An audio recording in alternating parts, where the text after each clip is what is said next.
The push notification hit my phone at 9:47 a.m. on a rainy Thursday in early November.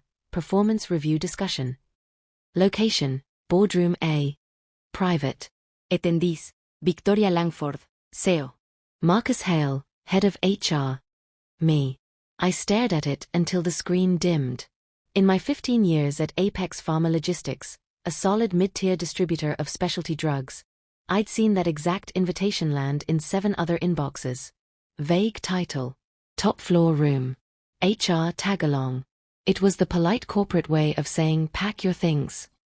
My name is Lena Carver. I'm 43, and my job title, Lead Compliance Specialist, usually earns a blank stare at parties.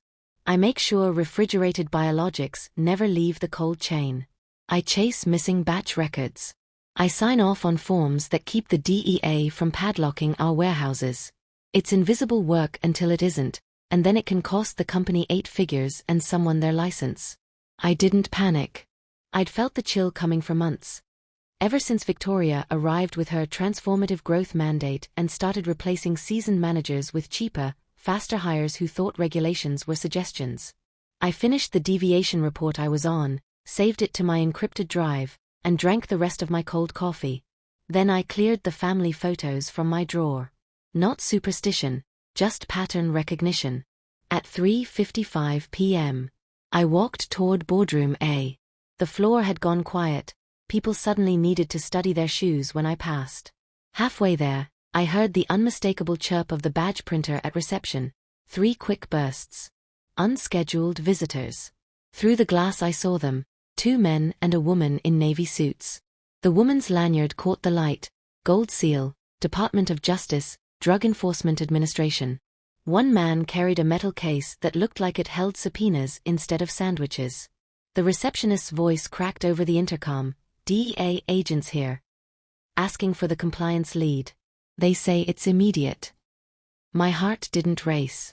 It settled, like a puzzle piece clicking into place. I veered toward the lobby instead of the boardroom. The lead agent, mid-40s, short dark hair, eyes that had read too many forged logs, met my gaze. Lena Carver? That's me. Special Agent Ramirez, DEA Diversion Control. These are investigators Brooks and Kim. We're executing an unannounced inspection of your controlled substance records and recent ARCOS submissions. Behind me, hurried footsteps. Marcus Hale appeared. Ty Askew. Can I assist?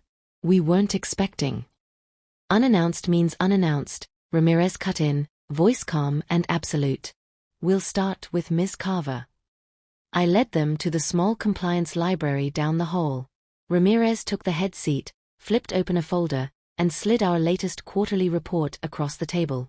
My signature sat at the bottom. Did you personally validate every claim in this document? I met her eyes. No, ma'am. I did not. She didn't blink. Explain. First, am I being recorded? Yes. Audio only. You're a cooperating witness, not a subject. Good, I said. Because 10 minutes from now I was scheduled to be terminated for refusing to sign false reports. The agents exchanged a quick look. Terminated today? Brooks asked. 4 o'clock. Boardroom A. The invite went out this morning. Ramirez leaned in. Tell us everything. So I did.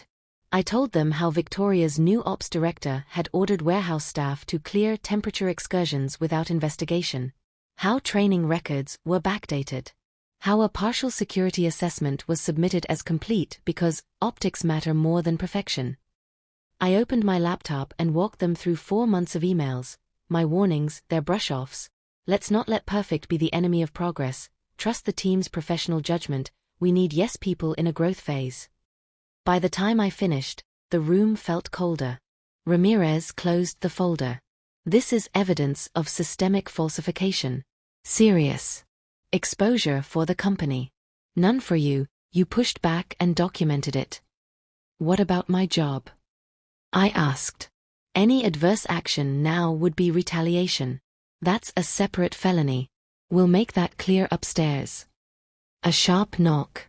Through the door window, Victoria Langford, face pale beneath perfect makeup. Ramirez opened the door. "We'll need you and your leadership team next." "I have a 4 o'clock, Victoria started. "Reschedule," Ramirez said, and shut the door. I watched Victoria hesitate, then stride away, phone already to her ear. Ramirez turned back to me. "Send me the full archive tonight. And Lena, keep coming to work tomorrow. You just saved your career. And probably a lot of patience."